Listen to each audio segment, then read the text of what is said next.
My name is Tim. I know it says Neo Prime 33 there. That's my screen name for video games, obviously. But my name is Tim, and actually, I'm one of the co-podcasters with the Nintendo Dads.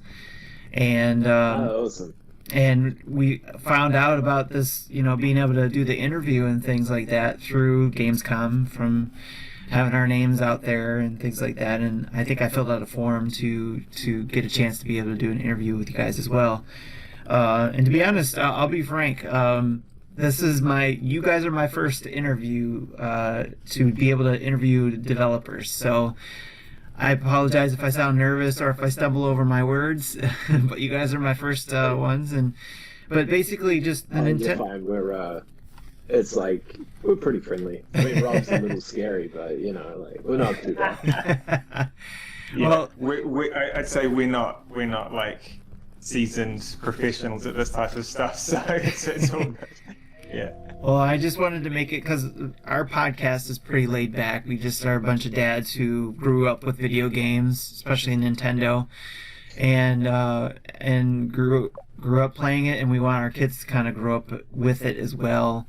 Along not just Nintendo, but any of the games, in the universe. So, one of the things that drew me to this particular interview and this opportunity with you guys was, of course, being able to play Mini Metro before, and I played it before on my mobile device, and then eventually when you guys brought it to Switch, I played it more on there, and I absolutely loved it because myself, growing up, like I said, I was a Nintendo kid. I played a lot of SimCity. So with that game, Mini Metro gave me some of those vibes. With just doing, the subway lines and stuff like that, managing strategically your subway lines. And then when I found out you guys were doing the mini motorways, I was super excited to give that a try. I thought I wasn't going to be able to do a demo, and then with what happened earlier with like E3 and how they were doing things online and doing demos, I was hopeful that I would be able to do a demo. But you guys did it better yet by having it out on Steam for me to try. So that was a lot of fun. I've been playing it, and I've been loving what you guys have done with the game and how simple it is to play with. Just right now, obviously being on Steam, it's with the mouse, where it's just left click to do one thing and a right click to take away what you did. So kudos to you guys for making it nice and simple. You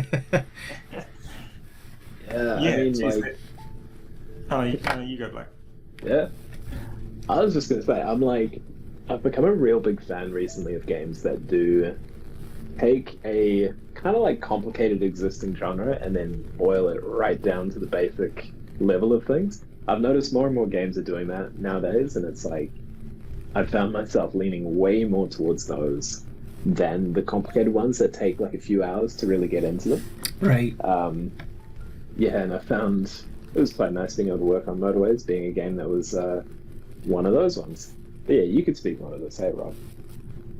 Yeah, I was gonna say, like we do try really hard to distill down the core element of the experience that we're trying to build, and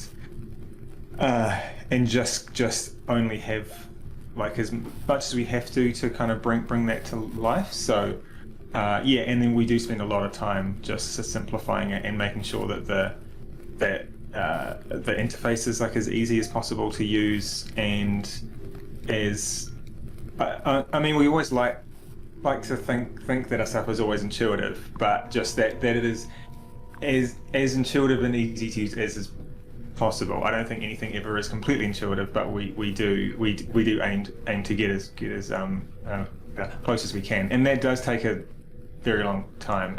I think it can be quite frustrating at times how long it takes us to produce a thing which to some eyes can seem quite easy to do, but it does take a long time and a great deal of iteration to kind of reach that point of simplicity. Right. That makes sense. Do you guys draw inspiration from anything in regards to doing this simplification?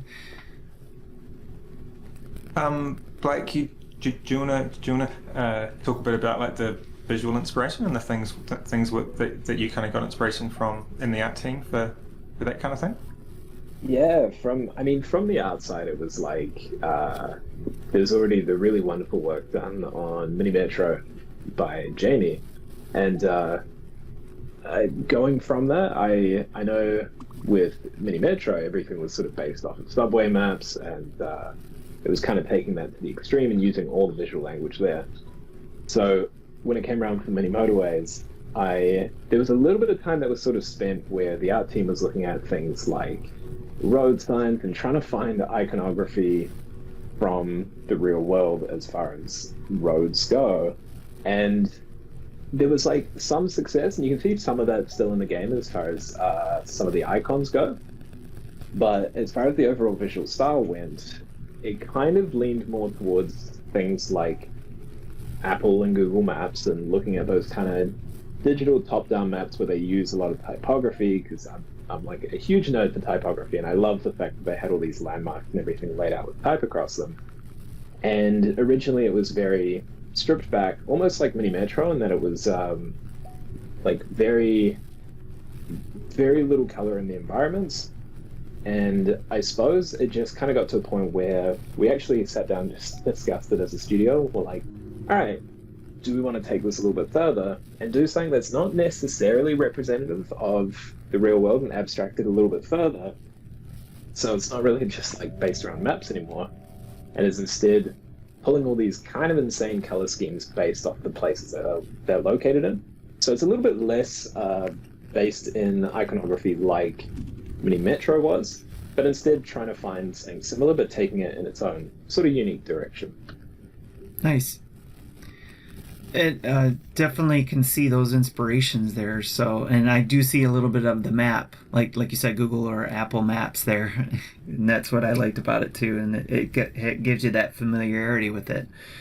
Like I mentioned too, the reason why I like these games is because it reminds me of some of the SimCity games, or especially SimCity for the Super Nintendo that I played when I was a kid. Maybe not necessarily linking to this game, but what kind of games inspired you guys to become developers?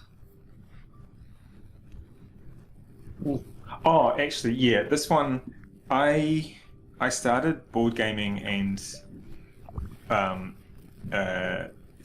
tabletop wargaming before I got into digital games. I got my first computer at 13, and that's when I started getting into digital games. But and I started playing board games when I can remember. I was 10 years old, and Mum and Dad bought us the game that my brother and I had been begging them to get, which was HeroQuest. And there was a suspiciously HeroQuest shaped box under the Christmas tree, and that really was kind of the beginning of my love of games. I think that would be HeroQuest. Nice. It was just such a approachable but almost like endless source of it was just so fun. It was just so much for that age group. It was just completely spot on, and so I just played it to death. I actually still own a copy of it now. Do you have it framed up on your wall and everything? I have painted all the miniatures as an adult, and nice. We break it out every now and then. In fact, I remember the first time, Blake, that you came down to work on that game prototype in like 2014 or 15 or whatever. We broke out HeroQuest then. I have got a history of forcing it upon people. Yes. You can't escape it. But yeah, I'd say from the digital thing, I got a PC first. I never got a console until I was an adult already. So I was into stuff like Civilization, Doom, XCOM, StarCraft, Age of Empires, countless others like that of that kind of ilk. So yeah, that's kind of where I began my your RTSs. I see. All right. journey into Sims, strategy games, that kind of stuff, and the FPSs until they got kind of more hardcore. Yeah, of course. I was like a huge dork since day one, so I had like me and my brother, as long as I could remember, had been playing PC games. There's like so much video footage of us playing these terrible shareware games. Because it was all we had, was just this crappy little PC. Yes. But that's how I got introduced to Doom, was shareware. yeah, exactly, right? Yes. Yeah, I remember we used to play like horror games. We were too scared of it, so we would load it up, go underneath the desk, and just put our hands over the top and just mash on the keyboard and hope that we had done something right. But I remember me and my brother both got a Game Boy for Christmas with Pokemon. And like, ever since then, I've kind of been obsessed with handhelds. And me and my brother, for like our entire lives, have been playing games together. Less so nowadays, as we've both gotten busy, but it used to be every single night we would sit down and load up a game and sit down, and that was how we would catch up. So I think like there was never really any specific game that made me go, I want to be a developer. But I also remember, even from a really young age, going around to my friends' houses, and I just would never shut up about these terrible game ideas, where I'd be like, yeah, what if you could do this? And it was pretty much always like, what if you could do everything? Because I had no idea what game development was. Right. But yeah, it's always been something that I kind of wanted to go into, and it was just in the last couple of years that I ended up making the move. Nice. I always like being able to hear what inspires people in your fields to get involved in it, the way you guys are. So that's cool to hear. Thanks for sharing those stories. Yeah, no problem. In some of the things that I found while playing the game, too, going back to Mini Motorways, while playing that too, is did you guys get to a certain point? Now, again, great simplicity. Was there a point to where you were adding things, and you're like, we have to take a step back. We have too much going on, or it's starting to make things complicated. Is there a point that you guys reach that you guys have to do that? I can speak to this more about Mini Metro. So, Blake, I think you probably have more experience with this in Motorways. How it would apply to that game? Yeah, I think, funnily enough, in Motorways, we almost had we kind of had the opposite problem. Because Metro had this sort of nice, simplistic foundation, when we were doing a lot of the prototyping on Motorways, we were trying to build it out as simple as possible.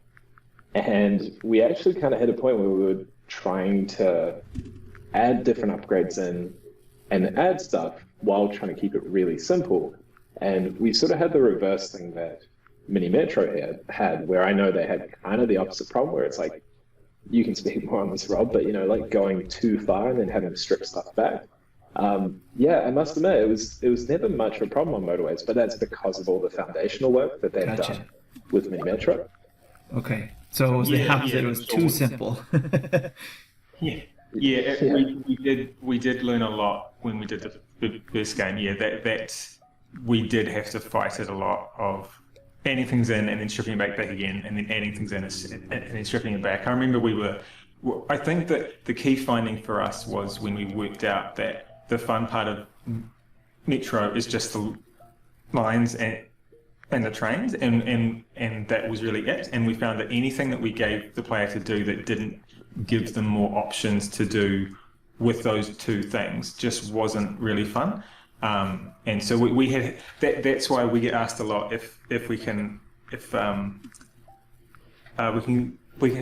an upgrade which will swap a station from like a square to a circle or whatever, and we don't ever want to add that in because it's just you then interacting with the map instead of the lines themselves. Though we do have the interchange. That's the one thing that we do have that's not specifically lines were translated. So I think when we were able to take that learning into the second game, and then that was kind of, I think, what helped us out a lot when we had to decide what was in and out, was just, if it's not about the roads, then it shouldn't really be an upgrade or in the game.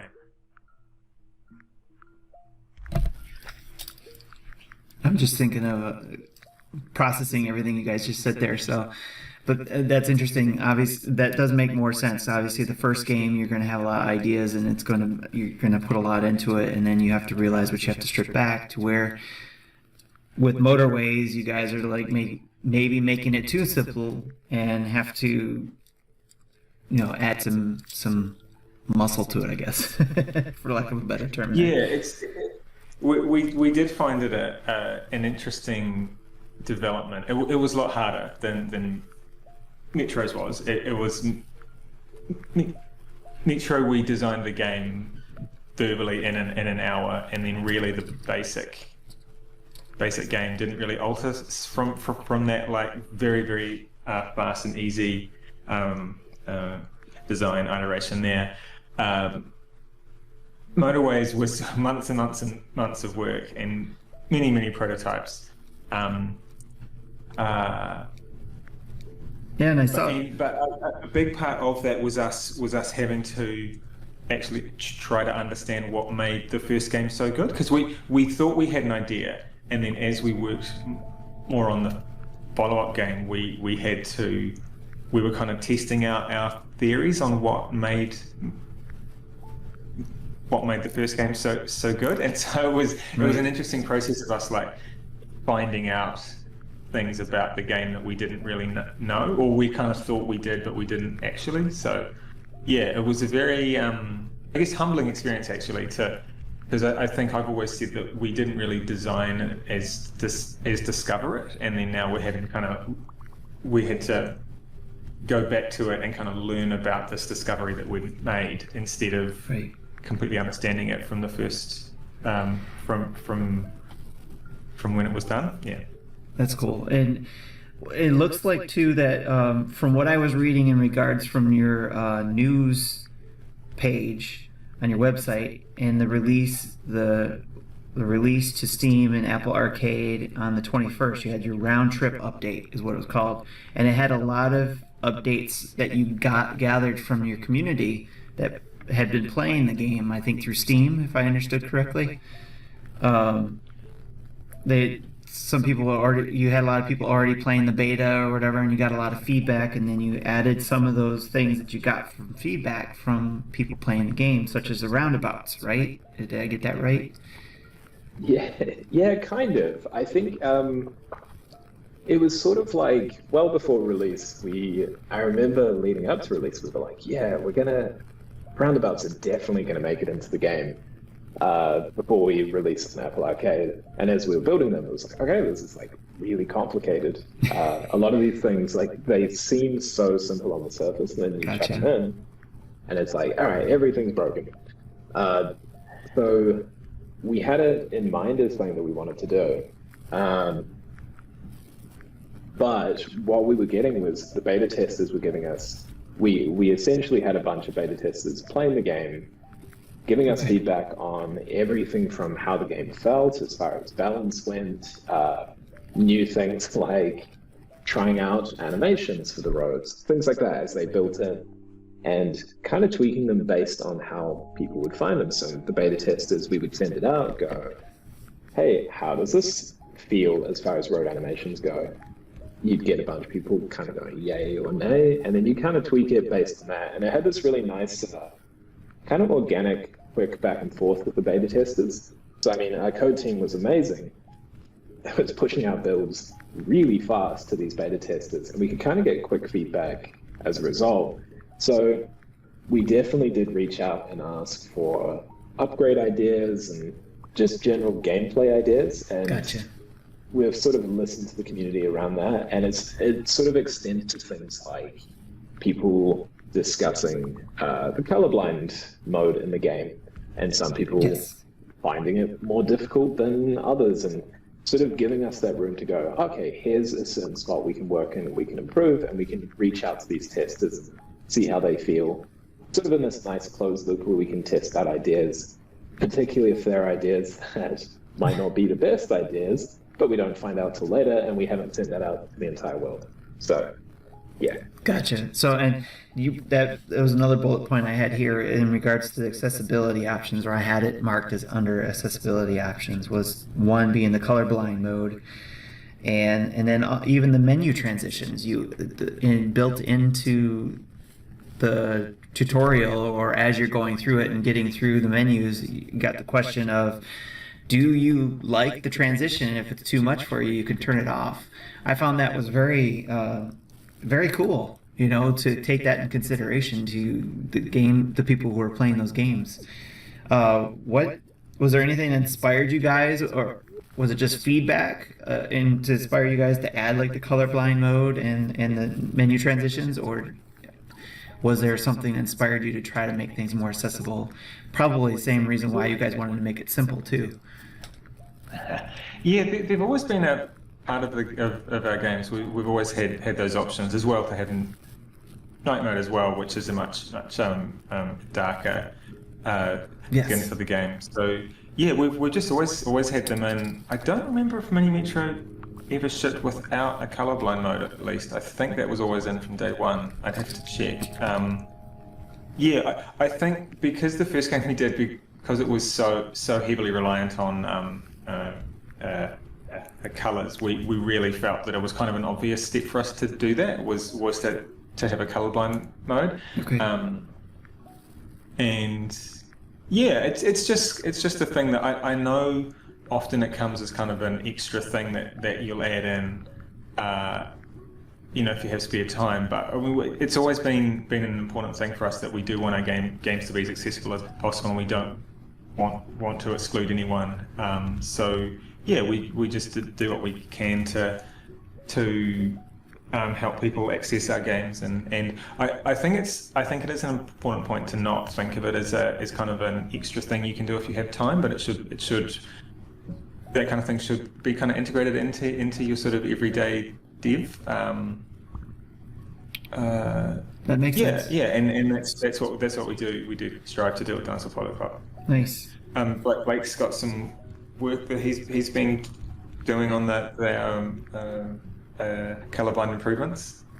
Yeah. I was gonna say, firstly, it's like, I mean, we're very fortunate that Rob and Pete are both very empathetic people, and it's always been kind of baked into the studio culture to always look at accessibility not as like an extra step that you have to do, but it's just part of it all the way through. So as far as the colorblind mode goes, we've kind of set it as we've noticed that some people are still having an issue with the colors that we've said, and while this is still in development and things might change, we've been reaching out to different people that have had these issues of not being able to see it still with what we've done. And we're looking at doing things like potentially having a customizable color palette, so people can go in, turn on the colorblind mode, go through and then change the actual colors that they see of the destinations and the houses to try and get something that works for them individually. And we've had some nice feedback from people, from beta testers and people that we've reached out to who were having these issues, and they seem to think that that's one of the better solutions we could go with.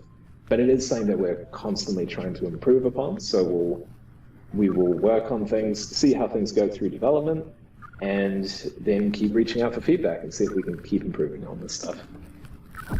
That's awesome. And although I'm not colorblind, I'm very appreciative that you guys think of that stuff. So for those who are, but I know we got a few minutes left, so I have two more questions that I wanted to get out to you guys.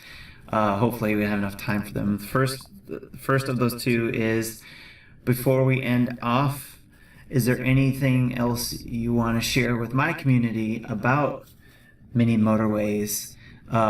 Even though it's not on the Switch yet, because we are Nintendo dads, we are looking forward to it coming in 2022 sometime. But if there's anything you want to share about the game that I didn't cover in any of the questions I have, that'd be great. Yeah, so we'll be aiming to release Q1 next year. It'll be our first console release for the game. I guess just say that we do understand that we do have a very kind of wide range of reasons why people like the game, and so we do kind of actively support both the kind of casual, relaxing kind of gameplay, but also the more sort of hardcore, high score chasing gameplay as well. And we do support our games for a long time. We released. Our first game came out, and first release was early access in 2014 on Steam, and we just released an update actually yesterday. So that's 7 years on, we're still updating it. So we do like to support our games in the long haul, because also we just have heaps of ideas for them, and we hate to not see them executed. So, Right. We've got a lot of ideas and fun things we want to add, and we're quite hyped about adding them over the next few years. So, yeah, lots of things to look forward to. More of everything, hopefully. Yeah, and I suppose all I would add for your community is I'm very excited for the Switch port myself as well, because I pretty much play exclusively on the Switch. And, Right. Well, you're a handheld person, so yeah. Yeah, so I'm like, I think the dev team right now is spending a lot of time looking into the Switch port and how we can make it as good as we can. And there's been a bunch of cool things which should stick around for the final release, where it's like you can play with the controller, it works with the touchscreen as well, and you can kind of just easily swap between them as you see fit, without having to have the options menu and everything. It's been looking really good, so I'm very excited to get it out on the Switch. I'm looking forward to that too. And so the last question I have is good. We got about a few more minutes left here. The last question I have is more, I guess, probably outside of the game here, but more what you guys are into. What are you looking forward to getting either by the end of this year in the games field? If you're a gamer, what are you guys looking forward to playing, getting your hands on? I think the most anticipated game for me this year is probably Total War Warhammer 3. I did play Warhammer a lot as a kid. I don't anymore. I mean, I play some kind of hobby stuff like that, but I don't play anything on the scale of Warhammer anymore, because it just takes up far too much time. So I've really enjoyed Total War Warhammer to actually bring that kind of experience back again. And it's just a game that I play online with my friends now. And so I'm quite looking forward to that whole arc being finished up and all of the races in there. I'm just really hoping that I get my Chaos Dwarves at some point, because that was the army that I loved, and so far they haven't appeared yet, but I'm really hoping there'll be an expansion at some point. So, well, just for you, I hope they are there.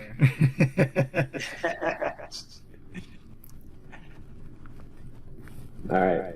I'm gonna cheat a little bit. I don't think it would be fair to go through an interview and me not reference Dark Souls a little bit.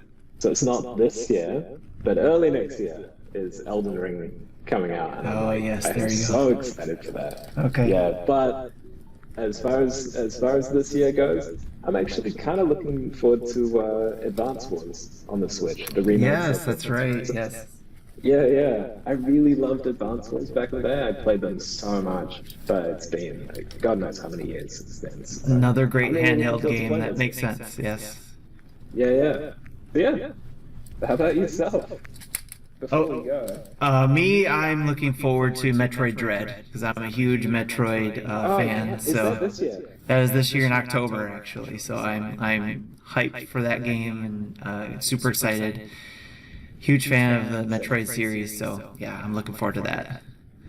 Great choice. Can I change my answer? Yes, you can. Go ahead. All right, Metroid Dread it is. All right, so. Well, gentlemen, thanks again for the time. Thanks again for this opportunity for letting me do this interview with you guys, especially being my first interview. So I appreciate it. Thanks, Blake and Robert. Hey, it was a good interview. That was fun. Had a good time. It was great. Thanks. You guys have a good Gamescom. Okay, you too. Yeah, you too. Bye-bye. Are you going back to bed now, or is it now just like, is it now interviews for the rest of the day? Nope. Now I get to go to bed now. Thank God. All right. All right. You guys have a good one. Have a good weekend. Enjoy it. Have a few beers. To your success. You do when it rolls around for you. Right. Have a good one. All right. Bye-bye. See ya. Okay, bye.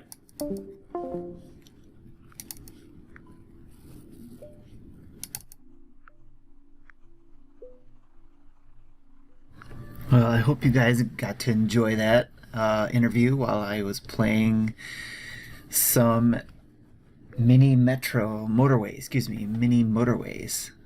Right now I'm playing it on Steam, and like we said in the interview, this game doesn't come out for the Switch until 2022. So it's very hard to interview and play the game at the same time. So I'm grateful I got to do take the interview and then play this and show you guys the game while playing, because you need to concentrate on this stuff, because this is crazy. And this is the first time I'm doing the daily challenge as well, so this is kind of like combination interview, combination let's play. So, but I'm super excited that it's coming in the Switch in early 2022 there. So, but if you guys can't wait like I couldn't, it is on Steam, available there as well. So yeah, let me make sure, did I miss anything else? But yeah, I would stop this, but it says this is the only chance to do the daily challenge. So I figured, first try, might as well see what I can do with it. And I'm hoping to get a roundabout here, because I want to change this here to a roundabout. I think that would be better.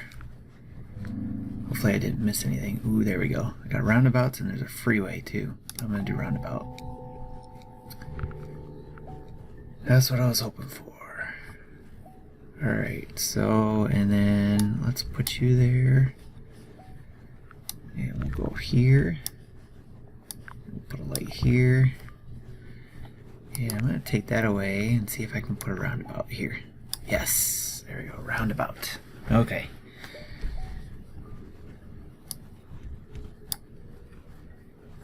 Adding more yellows to the cluster there. But again, how much was this on? I think it's only $10 on Steam. See, now I need to look. Where's my phone? All right. I'm gonna look while I'm waiting for other things to pop up. All right, let's see. Mini Motorways. That was something I did not write down. Shame on me. So, Mini Motorways on Steam. Steam powered. It is, yep, $10. So, you can bundle it. You can get Mini Metro, and you can pay $15.98, so you can save some money there too. So, if you don't have Mini Metro, you can get both of them. Let's do that there. Did I miss any other connections? I did. Not paying attention. We're just going to run that down there.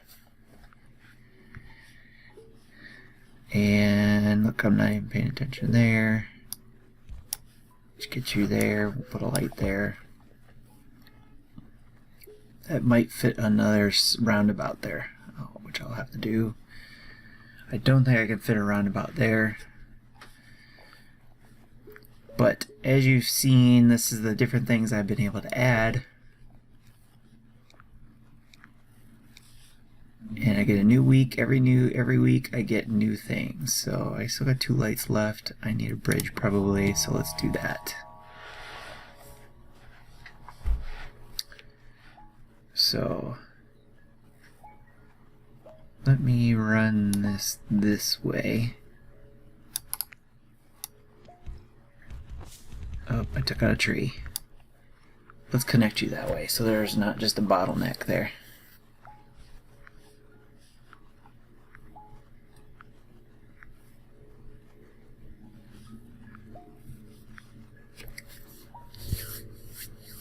Alright, and it got green to add to it now.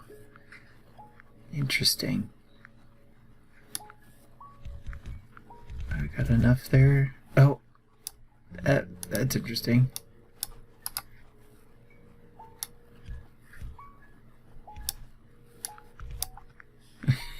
They're popping up all over the place. Stop it.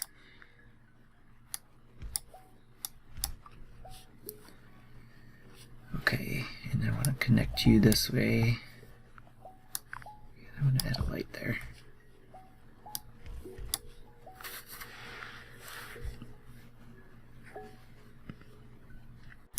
Wow, lots of blues. Oh, I didn't even see that over here. And I only have 4. Doggone it.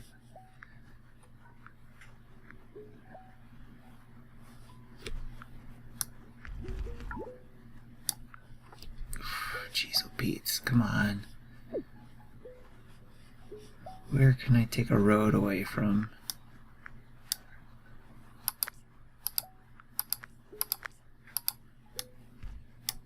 Okay, there we go. Get 3 pieces there.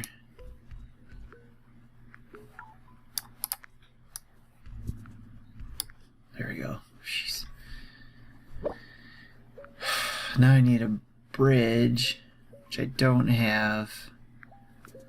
It's Sunday. Hopefully I can get a bridge quickly here. And a freeway. I can't have both, and I'm running out of time.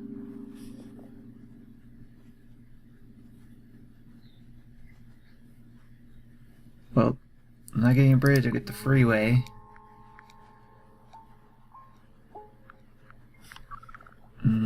This is not going to be fast enough, I don't think.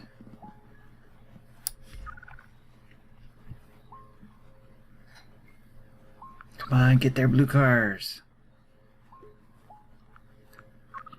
Here we go. Whew, but I need a bridge here. There's nothing I can do about it without a bridge. Unless I take one away. I'm going to take you away.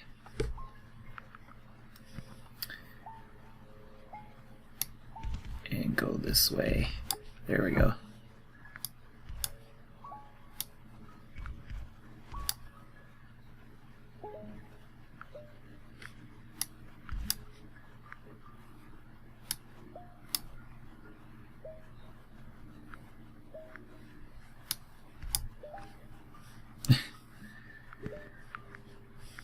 Interesting challenge. I need more road. Oops. I gotta connect that there.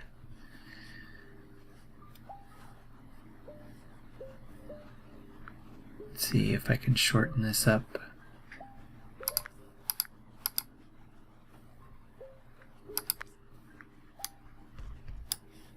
There we go. It saved me a piece, I guess. Let's see. I'm out of road. There, that helps that. Oh.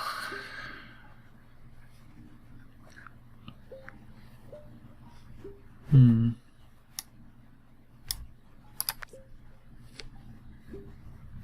that there.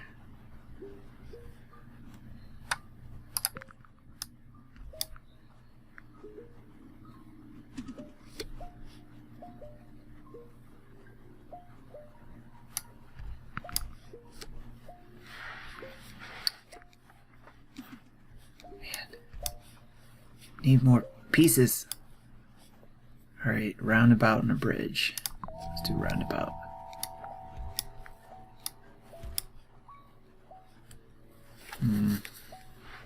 Alright, where can I put the roundabout at? Roundabouts have a hard time fitting in tight spaces. There we go, let's do that. Put you there. Come on, connect. There we go. Connect you there.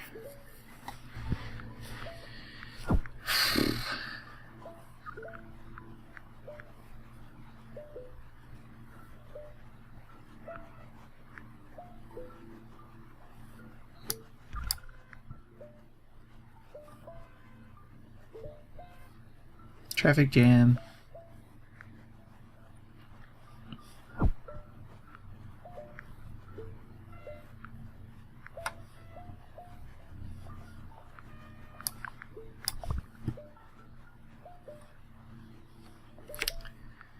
Need lights in certain spots. Purple. I'm gonna, whoops.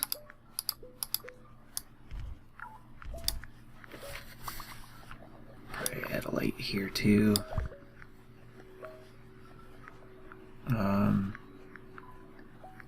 Where else can I put a roundabout? Can I put a roundabout there? Nope. Can't do there. Can't do there. Too close. Shoot.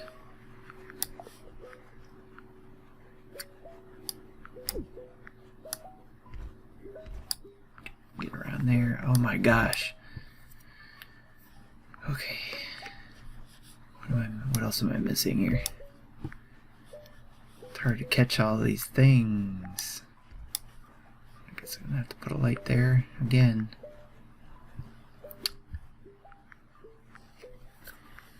Just trying to finish this out so you guys can go about your day.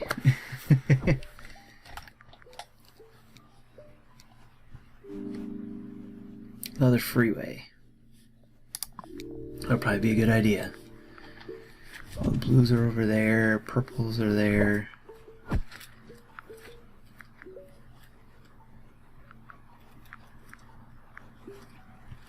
Let's see.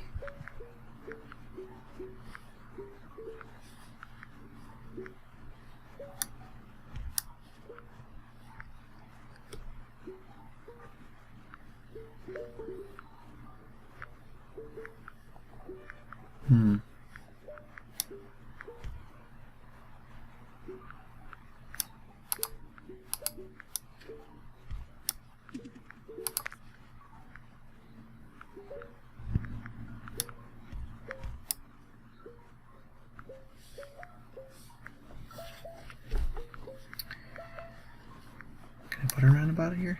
Oh, there we go, roundabout.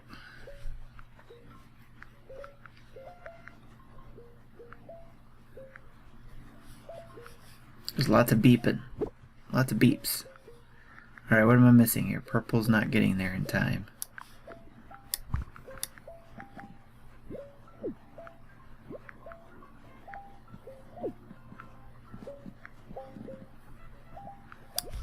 Let's do that.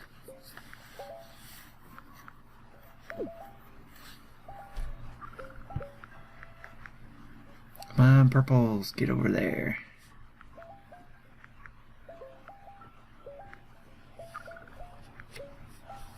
I'm sure I'm missing something. What am I not connecting here?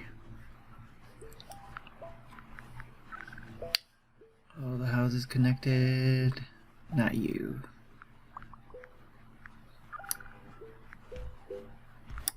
There we go. You're connected there. I'll connect you over there.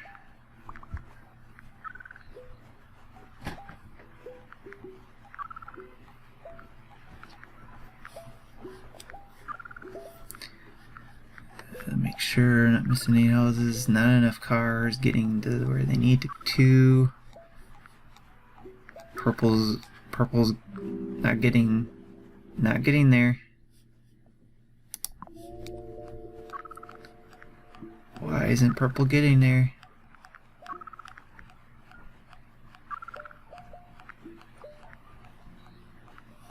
because of no light. That's why. I'm going to get a light here. Can I put a light here? Guess not.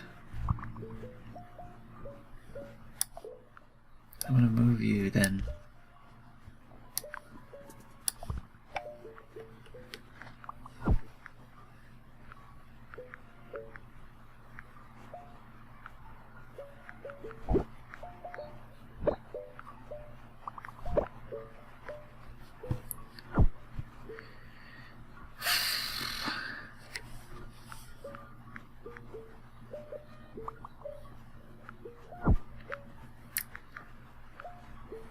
There's a lot of cars over here. Why aren't any of you going over here this way?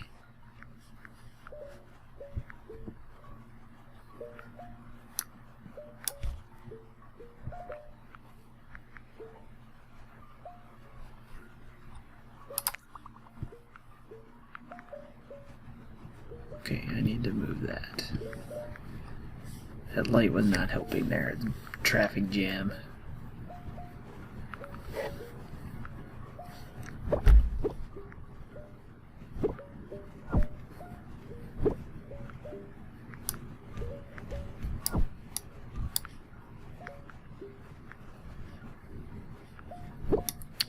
Oh, jeez. Didn't even see all these houses up here.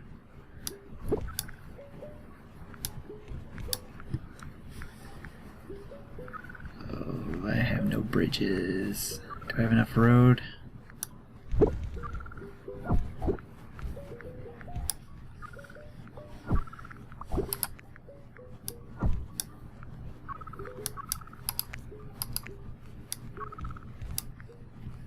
I didn't pay attention to that. That's not good. That's gonna be too late. Too late. Oh, I got achievement unlocked. Daily commute and highway to hell. Alright. Well, there we go. Let's see. I'll take a picture of that. Moscow daily challenge. And there we go.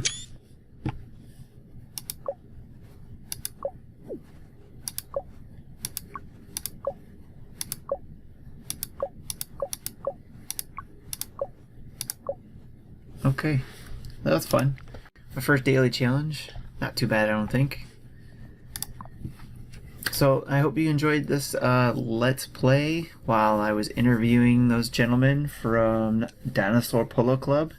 Thank you, Dinosaur Polo Club, for letting me do that interview, and also for the review code as well, because I got to get a review code for Steam and check this game out and have a reference for the interview. But like I said before, I really enjoyed the mini Metro game, so I'm really excited for the mini Motorways to come to the Switch in 2022. Again, this is Tim signing off for the Nintendo Dads, and I'll check you later. Bye bye.